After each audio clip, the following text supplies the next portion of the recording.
What's going on, guys? I got another tier list here for you today.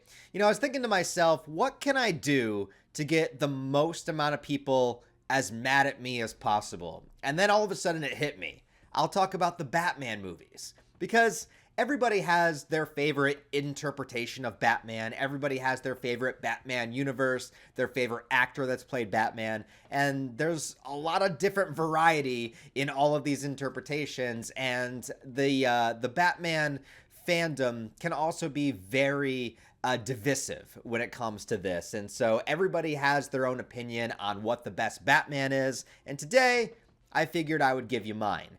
But what I think is going to be the fun thing about doing this list is that I haven't really thought too deeply about this. So this is going to be me trying to figure this out just on the fly. All right. So here I have every theatrically released Batman movie. Now, I know there's a lot more Batman animated movies that have come out, and I have seen a good chunk of them, but I haven't seen all of them. So I didn't want to throw like 30 more movies on the list, of which I've probably only seen like 15 to 20 of them, then have to have a category of movies I haven't seen. And I just wanted to simplify the list and do also the Batman movies that most people are going to know. So I'm going with strictly the theatrically released Batman movies. I also don't have the Batman serials from the 40s, and I know technically they did play in theaters, but it's not like a full movie, so I'm not including those either. We're going to start with Batman 66. Anyways, here is going to be the breakdown of my list. At the very top, in our S tier, we have the best Batman movies ever, so obviously this category is going to be called I'm Batman, because these are the only movies that can definitively say that they are Batman, in my opinion. I'm going to have to stress that a lot here. The next category down is Let's Get Nuts. So these are Batman movies that are really damn good, just not quite S tier. And then we have these two categories back to back. You either die a hero or you live long enough to see yourself become the villain. So this is sort of like the make or break. Die a hero is the last category of good Batman movies. Become the villain is when they start to get shitty. Not too shitty just yet, just mildly shitty. Then the next category down is shark repellent. These are movies so bad that they repel sharks. You got to have it in your utility belt or else it's just not a good time. And then finally, at the bottom of the bottom in our F tier, in the worst tier of Batman movies, this is the Ice Age. This is just movies that belong, extinct. These are movies that belong in the Ice Age. They shouldn't exist. They shouldn't be here. They need to go away. All right. Now, also here in the list, real quick, I'm including every movie that features Batman that came out in theaters. So if you see Joker, but you don't see Joker 2, Bruce Wayne technically is in Joker, but he's not in Joker 2. So that's why that's not there. So to clear that up before we get started. But we're going to go in sort of in release order. We're going to start at the very beginning with the first theatrically released Batman movie, which is the Batman the Movie from 1966 with Adam West and Burt Ward. So I have a lot of fond memories of the Batman 66 TV show and the movie. I used to watch it a lot with my parents when I was younger. We would all have a good time with it. And really, it probably was my first introduction to Batman. It was all the reruns and stuff. I mean, I'm not that old to have watched it when it aired, but it had to have been in the early 90s. And I like how over time the Batman 66 era has gotten a lot more respect. And I think that with more interpretations of Batman that come out over time, you can kind of look back on it a little bit more fondly, because for a while it was just sort of like you either had cheesy Batman 66 or you had Tim Burton Batman, and there was no in between, right? But now we have so many Batmen that I feel like you can go back to 66 and enjoy it for what it is. And I do enjoy it for what it is. I can't legitimately say it's one of my favorites, but I think that it's really fun for the era, so I'm going to put it in Die a Hero. And then, of course, we come to the lovely year of 1989, a great year, not just because Tim Burton's Batman came out, but I was also born this year, and Batman is also my favorite superhero of all time, so just the fact that, the Batman movie came out the year I was born, I don't know, I feel some sort of connection to the first Batman. I love the Tim Burton Batman movies, so obviously in my age group, this is probably going to be pretty common, but these movies were my bread and butter when I was younger. This is the feeling, the vibe, the tone, the Danny Elfman score, that led into the animated series. This is all the stuff that I love. The first Batman movie obviously has a lot of flaws. I don't like that they tie the Joker's origin in with Batman's origin and all that kind of stuff. But regardless of that, the feeling this movie gives me, the aesthetic to it, with the dark shadows, the gothic sort of architecture of Gotham City that Tim Burton introduced. There's that shot early on in the movie where the camera's above the building and you see Batman turn around and his cape flows in the background. Like, that's the kind of stuff I think about when I think of Batman. Like, the first things, there's two main things that pop into my head when I hear the word Batman. One is the visual aesthetic of the Tim Burton movies. Like I said, just that dark gothic vibe with the Danny Elfman score. And the second is the Arkham games, because they're badass. So if you could somehow blend the aesthetic of the Tim Burton movies with, the Arkham games and put those in like a blender, you would have the perfect Batman incarnation, in my opinion. So anyways, no surprise to anybody, I love this movie. I'm putting it up and I'm Batman. But here's where things get tricky, and I really am doing this list purely based on my own personal preferences. I don't really have any specific criteria the movies need to hit other than, do I like it? Do I not like it? And the thing with Batman Returns, and I argued with this in my own brain for many, many years. I was like, do I like Batman or do I like Batman Returns more? And I think deep down, I always kind of knew that I liked Batman Returns more, but I didn't want to quite admit it because, to be fair to criticisms out there, this is more of a Penguin Catwoman movie than it is a Batman movie. And it focuses a lot on the origins of these villains and building them up. And because of that, Batman takes a little bit more of a back seat than he does in the first movie, even though the first movie has a lot of Joker in it as well. Another reason people don't like these movies is because Batman does kill people, but when I look at these films, I look at it more, within its own. It feels like it's in a fantasy world. It feels like it's in its own tone. Like when Batman puts the bomb on the guy and pushes him over the edge and he explodes in the background, it's not like we literally see a dude explode. It's meant to be like a comedic, kind of funny, over-the-top moment. So I never really took that stuff too seriously. Batman turns on the flames on the back of the Batmobile and lights a dude on fire. There's snow everywhere. I'm sure he put himself out. I just don't think too deeply about it when it comes to that stuff. And I watched these movies when I was a kid, and I am sure 100% that Michelle Pfeiffer as Catwoman had a significant influence on the type of women I'm into, and I'm not denying that. So I really do think Batman Returns is great. I love it, and I'm putting it in. I'm Batman as well. I'm putting this movie on the list, and I think it came out in between these two films because Batman the Animated Series, has a lot to thank from the Tim Burton movies. It even has the Elfman score in the opening credits. And if you're asking me personally, like, my favorite DC universe out of everything that I've read or watched is the animated universe from the 90s and early 2000s. It's the Batman the Animated Series, Superman Animated Series, Batman Beyond, Justice League Unlimited. I love those shows. I love those characters, and that was my favorite DC anything. I love those shows so much. I think Justice League Unlimited is like the best DC show ever, pretty much, other than Batman the Animated Series. But the movie Mask of the Phantasm, this technically had a very limited theatrical run. I did not see it in theaters when I was a kid, but I of course watched it many times, and yeah, it is fantastic. This shows a great origin of Batman done in the animated continuity. You introduce a new villain with the Phantasm, which I think this was the first time that she ever appeared. Like, the animated series added a lot of characters that became staples later on, like Harley Quinn, and even the whole Mr. Freeze backstory, I do believe originated from the animated series. So a lot of stuff to love. The animated series is my favorite DC universe, so I don't know if I can put it above the live action movies, but it's definitely going to be in the top tier. All right, now we're going to get into some good stuff. Batman Forever.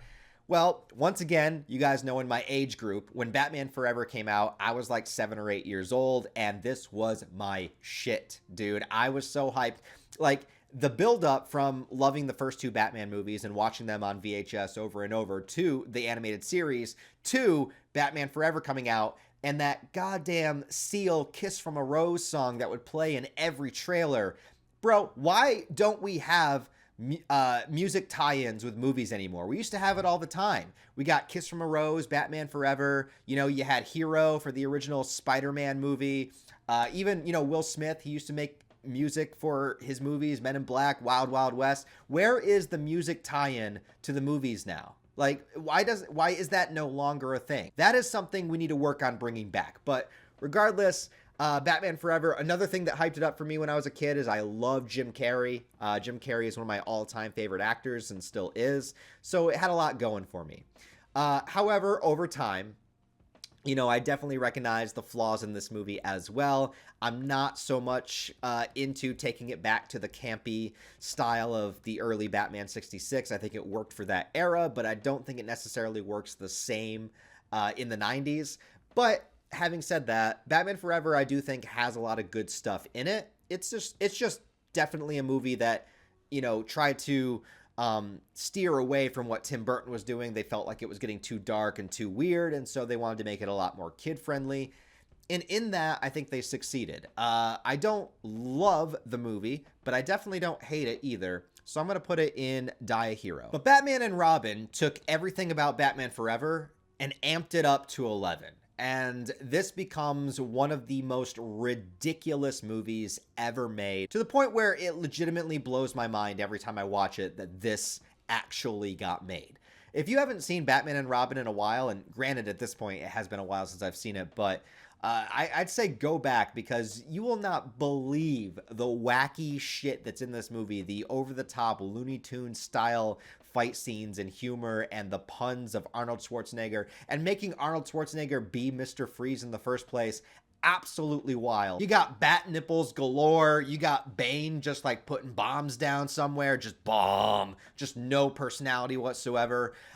You got Alicia Silverstone looking pretty fine, you know, back in the day. And then you got George Clooney as Batman, just giving no emotion in his performance whatsoever. Like, his Batman voice is the exact same as his Bruce Wayne voice. His mannerisms are the same. He's just the same dude. But all of that aside, this movie is fucking hilarious. If you get like a group of friends around and maybe have a few drinks together, or, you know, you just want to turn your brain off and have a good time, Batman and Robin is entertaining. And there's something to be said about that. Like, movies can be bad, right? Like, Batman and Robin, I could say, is probably a bad movie. But there's a difference between being a bad movie and being a movie that is boring, or being a movie that you just can't stand to watch. There's something about Batman and Robin that I think has heavy entertainment value. But where I'm thinking about ranking it right now, I might have to put it in Become the Villain, because I do think it has solid entertainment value, but it's just not quite what I want out of Batman, if that makes any sense. Like, I do think they took it a little too far here. I need to be in the right state of mind. I think everything here, like Die a Hero and up, I could probably watch whenever, arguably, but Batman and Robin takes a very specific mood to get into the vibe of it. So I'm going to put it here. Then after the catastrophe of Batman and Robin, there would be no Batman movie for a while, although George Miller, the director of the Mad Max films, was trying to get a Justice League movie made back in the day. I always wonder what that would have been like, but unfortunately it fell through. And then eventually this little guy named Christopher Nolan, who had made a few movies like Memento back in the day, got the reins to make a Batman movie. And we get to the Dark Knight trilogy.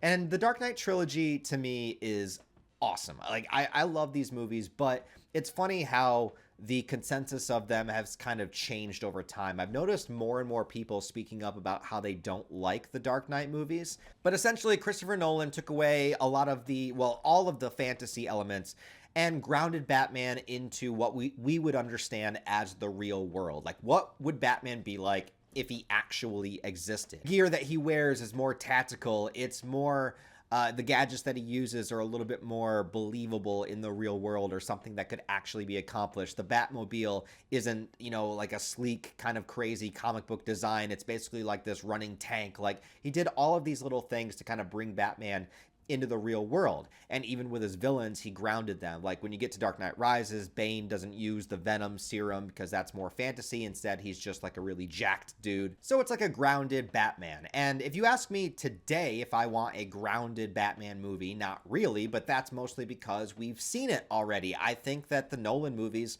are the crown jewel example of that. And I think all of them work really well in their own individual way. The first film, Batman Begins, arguably is actually my favorite of the trilogy, mostly because I love the origin story of Batman and I like being able to see it in this way. I'm a sucker for training montages and seeing Bruce Wayne travel up to the top of the mountain and, sword fight with Ra's al Ghul and all of the stuff that happens in the backstory I really love. But I also love the lessons that he learned along the way with, trying to confront the mob boss face to face and bringing a gun to maybe shoot him. You see Bruce kind of wrestle with these thoughts of like, should I be a killer? Should I not be a killer? What do I need to do to bring some kind of justice to what happened with my parents? And you see him struggle through that. And I love the process of him building himself into Batman. I like the first time he goes out, he's just wearing like a regular mask. When he gets Gordon in the back, he's just using like a stapler to pretend it's a gun. And I think that first reveal on the docks is so much fun, where the gangsters are kind of like looking around and they're like, where are you? And they turn around and he's just hanging upside down like, here. I love that stuff, man. Batman Begins is friggin-tastic, in my opinion. I'm putting it up in I'm Batman. It's just a matter of where. And this is what I have not thought about since making this list, doing this today. This is really on the fly. It's so difficult for me to say because I love all of these three worlds, the Burton world, the animated series, and the Christopher Nolan movies. I love all these Batman worlds so much, but it's just a matter of trying to decide what I like more. And I really am having a difficult time with this. I guess I will put Batman Begins up here, but this is a hard choice. This is a really hard choice, but not nearly as hard as the next choice with The Dark Knight. The Dark Knight is a strange movie to talk about now because everyone kind of recognizes that it's good, but when a movie becomes as beloved as The Dark Knight, you obviously have an entire other side of the coin of people that are going to say that it's overrated. And people criticize these movies a lot. They don't like the way that Batman fights and yada, yada, yada.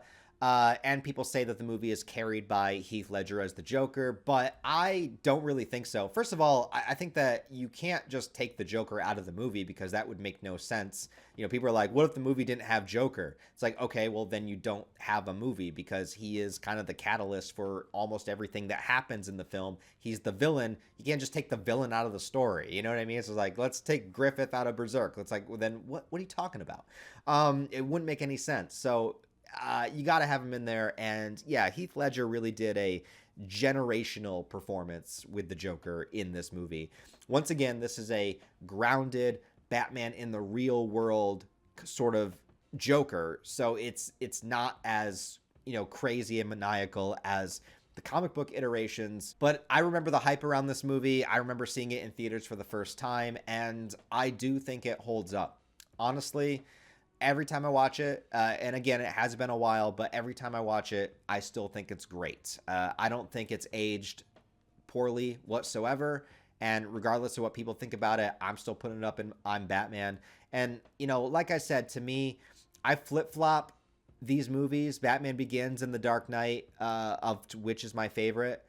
You could put them in either order. I really honestly don't have much of a preference here. So it's either Batman Begins or The Dark Knight, and they flip-flop for me all the time. So as of right now, I'm just making this list as is right now, and we're going to leave it at that. But then we get to The Dark Knight Rises. And this movie is hated on a lot by people. People point out a lot of various plot holes with it, which I don't think a lot of them are actually plot holes. I think that people are just kind of nitpicky when it comes to this movie. That's not to say that it doesn't have flaws, but I think that people are a little bit too harsh on it. When it comes to, again, Batman in the real world, the Lazarus Pit is not something to revive somebody from the dead, but it's a metaphor, it's symbolism for rising up and overcoming, giving in to the thought of death, essentially, that, Bruce Wayne has to climb the well, without the rope. He has to have that faith in himself. He can't have the security of knowing that he's going to live. He has to be willing to risk himself for the cause. He can't have any doubt in his mind. He has to know and believe in himself that he can do it. The only thing that really brings me down about this movie is they do kind of cast Bane aside at the very end. Now, I had been waiting for a long time for Bane to be in a Batman movie because they botched it in Batman and Robin, and I love Bane as a character from the comics and the Nightfall stuff and all that.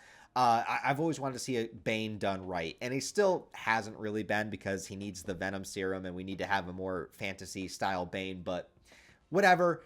I thought Tom Hardy was at least good in the role. I liked the way that he looked in the more realistic context. And at the end of the film, I felt like they kind of undercut Bane and just blew him away. And it was really Talia al Ghul that was in charge the whole time. And that really bummed me out. So to me, I like this movie a lot, but it does have some flaws. So I'm going to put it in Let's Get Nuts. And if we couldn't get any more controversial than the Dark Knight trilogy, then we get to the Zack Snyder Batman movies. Zack Snyder, for whatever reason, seems to be this like beacon of division on the internet with nerds and comic book movie fans and whatever else. Like, it's so strange to me because, like, listen, there was a lot of drama with what happened with him and WB and everything. But when it comes to just his films, like, take all the behind the scenes stuff out of it and just like look at his movies. Like, I like a lot of his movies, but at the same time, he's not one of my all-time favorite directors. I just kind of like him, you know? And I feel like on the internet, people force you to either be like Zack Snyder 100% or Zack Snyder sucks 100%. Like, you can't just be in the middle liking some of his movies and not liking some of his movies. Like, I like 300. I like Watchmen. I even like Sucker Punch. But I didn't like Rebel Moon, and Army of the Dead was kind of okay. His Dawn of the Dead remake was pretty good. But when it comes to his superhero movies, I like Man of Steel, but Batman v Superman, I think, has a lot of problems. Batman in the movie is not one of the problems to me. I like Ben Affleck as Batman. I thought the physicality of the role was done fantastically. I love the suit in this movie. This is sort of like take the rest of it out of it and you're just looking at Batman in general. This is kind of the direction that I wanted Batman to go, in the sense of, he looks more like he does from the comics, and also this is a Batman that can exist in a world where you have fantasy elements. This is a Batman that I could see legitimately fighting Clayface. This is a Batman that I could see actually fighting Bane with the Venom serum. This is a Batman that could actually have a Nightwing and a Red Hood and all of these Batman characters that, out of all these movies, I mean, look at all these Batman movies. And most of the Bat family has never been done. Robin's been done before. And in Lego Batman, there's everybody. But where is Jason Todd? Where is Batgirl? Where is, Cassie Kane? Or like all of these other characters in the Batman world that we've never gotten. And I felt like there was potential here to do it with the Ben Affleck Batman, if we ever got that solo movie with Ben Affleck directing.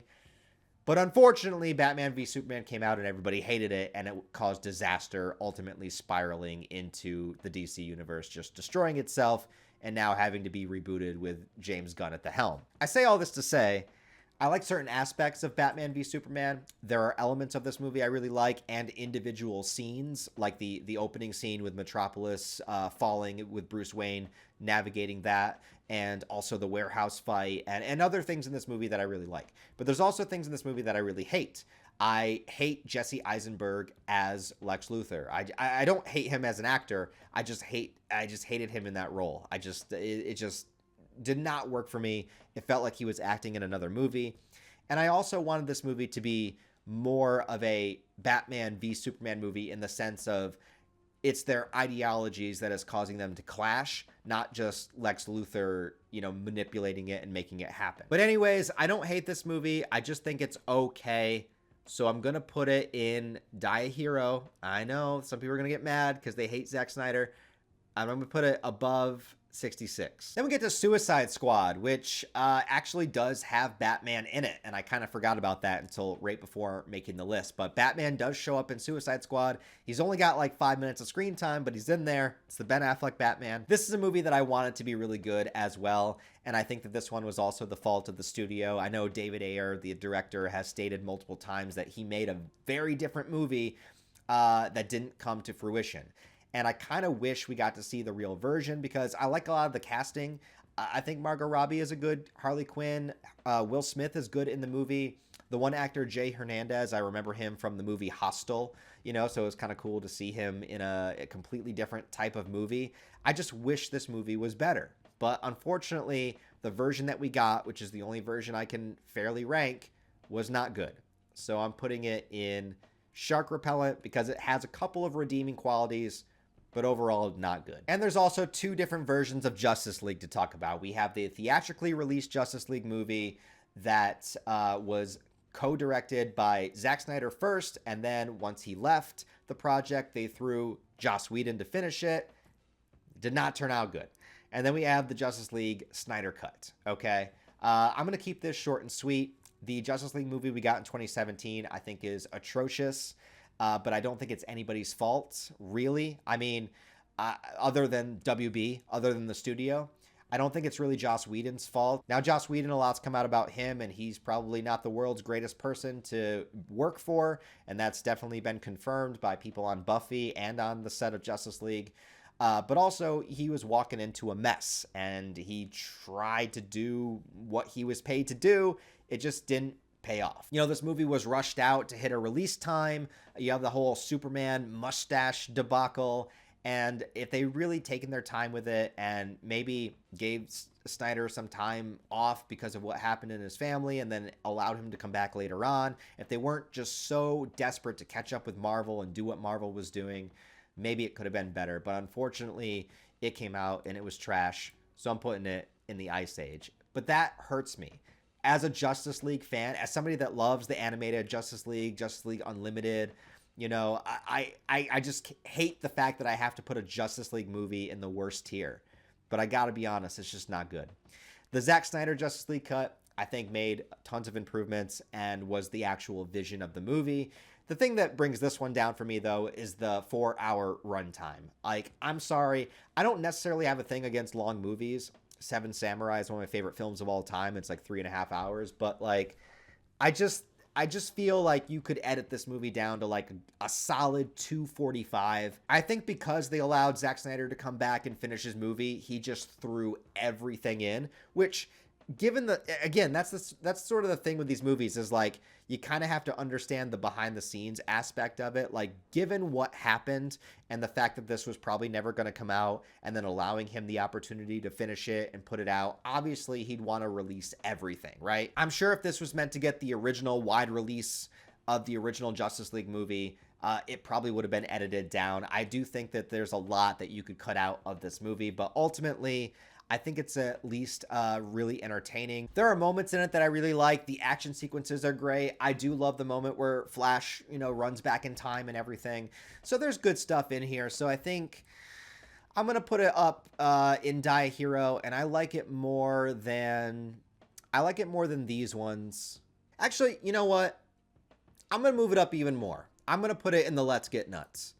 Because given the circumstances and given everything that happened behind the scenes, the fact that it came out as decent as it was, I think is pretty impressive.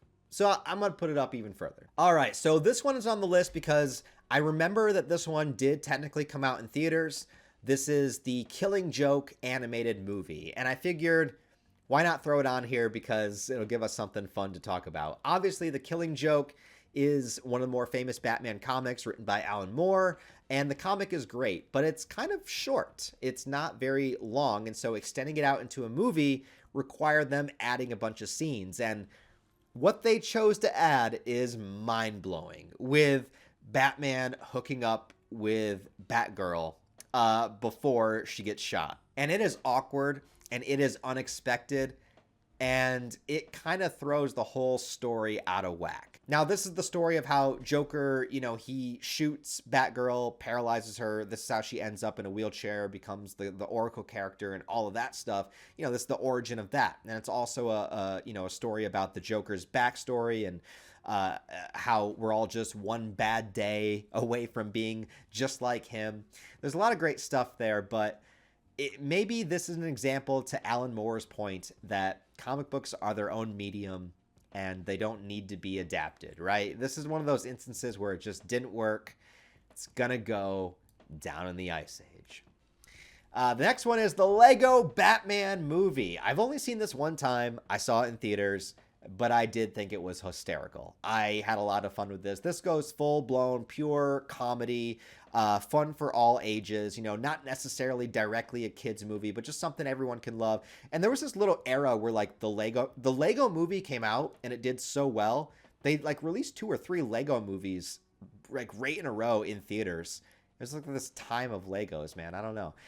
Lego Batman, fun, hilarious, lots of cameos from other DC characters. What can I say? I like it. Let's get nuts. Then we have the Joker movie. So I know not really a Batman movie, but technically Bruce Wayne is in this movie. So I guess I got to include it. Overall, I think the movie is very well made. I think it's a fantastic performance by Joaquin Phoenix. But it's definitely not the Joker in any kind of iteration that I particularly want to see him. I think this is a fun experiment of a movie, and I think it has a lot of really great scenes. I do love the whole talk show finale and all that, but just not my preferred Joker. So I'm going to put it up in... This is a hard one to rank because that's not a Batman movie. So I'm going to put it in Become the Villain. Because he does become the villain. Now, here comes what is no doubt going to be the most controversial moment of my tier list. This movie came out and so many people fell in love with it. So many people said this was the Batman movie they had been waiting for. This was their definitive Batman. Robert Pattinson is the best Batman of all time. And that this is the culmination of all the previous films, and that this universe, this new Batman, is the top of the food chain. The best Batman movie, the most comic accurate Batman movie, and all of that. I feel very difficult talking about this film, but I gotta be honest with you guys. Listen, I like this movie, okay? I enjoy this movie. I love the visual aesthetic of it. I think it has a lot of great sequences in it. And I love the score. The soundtrack is amazing. But I just didn't fall in love with this movie the same way that other people did. I thought it was all right. And I know that I'm in the vast minority here, and I've been called out for it many, many times. But there are just a lot of things in this movie that add up that I just don't really love. I just am not particularly on board with Robert Pattinson's portrayal as Batman. I know this is Batman in his early days, but there's just a lot about his performance that didn't work for me. As well, this is, again, another Batman grounded in the real world sort of approach. And I think for me, after the Chris Nolan Dark Knight trilogy, I kind of had enough of that. I kind of want to see a more comic book fantasy style Batman. I want to see a Batman that can interact with a Clayface and a Superman and have a Red Hood and a Nightwing and a Batgirl and like do all of that. But here in The Batman, I feel like we're kind of back to the early Chris Nolan movies where we're too much in a grounded real world aesthetic to really do some of that more high fantasy stuff. And that bums me out. I also didn't really feel the chemistry between Robert Pattinson and Zoe Kravitz. She was a fine Catwoman on her own, but they didn't feel like they connected. I mean, even Christian Bale and Anne Hathaway, I felt, had a better connection than these two characters. I really liked Colin Farrell as the Penguin, but he's not utilized as much in this movie. It's really Falcone that's the main antagonist and the Riddler, whereas Penguin was kind of pushed off to the side. Now, that has been rectified with the Penguin TV series, which I loved. I did a review of that, and I thought it was fantastic. But in this movie, I just don't feel like he's utilized enough. I also didn't like the Joker scene that they threw in there. I thought it was unnecessary, and I felt like they were trying too hard to be edgy with it. Like, we already did the Scars with Heath Ledger, and I felt like this version of Joker, just making it even more jagged and even more horrific, a mutilation to his face, just was the opposite direction of where I wanted to see it go. And I think that's the main thing for this movie for me, is that it's not that it's not good, it's just it just went in a direction that I didn't want the Batman movies to go back to. I wanted to try to do something different. But I still think it's good, so I'm going to put it up in... I'll put it up in Let's Get Nuts. All right, I will put it up there, but I'm not putting it above the Lego Batman movie. And our last one on this list, The Flash. I don't think I need to spend too much time here. The Flash is the Ice Age. Maybe Shark Repellent, because at least Michael Keaton was in there. Nah, I can't do it. But it was probably better than The Killing Joke, and it was probably better than the theatrical Justice League. But that's as far as I can go. That's as far as I can go with it. The Flash movie, not to mention all of the real-world stuff that was happening with Ezra Miller at the time, just super uncomfortable to watch him in the role. I can normally separate the art from the artist, but when the... he's your main character and there's two of them, in the movie, it's a little bit harder to ignore. Keaton is great in the film. Also, Ben Affleck is back again as Batman, but the CGI in this movie is a mess. The whole multiverse thing they were doing at the end with all the spinning worlds, it looked terrible. And it makes me really nervous for the James Gunn Superman movie, because they have the same cinematographer, and in the trailer, the CGI looked kind of similar, and I'm like, I don't know. Sasha Cale was good as Supergirl. It was cool seeing Zod again for 2 seconds, but yeah, not a good movie. Anyway, there you go, guys. Like I said, this is going to be a very controversial list, I know, as it is when it comes with superhero and especially Batman-related material, but this is currently how I would rank all of the theatrical Batman movies. So let me know what you think of my list down below. Also put your list down below if you guys want to, or put your top 5, top 10, whatever you want to do. Put that down below. Thanks as always for watching this video, guys. I really appreciate it. Please leave a thumbs up and a comment, help it out in the algorithm. And if you want to support the channel on a deeper level, I do have Patreon, channel memberships, and all the various social media links where you can follow me down below. Thanks for watching, guys, and I'll see you next time. And I am excited for future Batman movies, whether it's The Batman 2 or the James Gunn Batman. Give me more Batman, but let's get Red Hood. Look how many Batman movies we have. I want Red Hood in a movie. Anyways, thanks for watching, guys.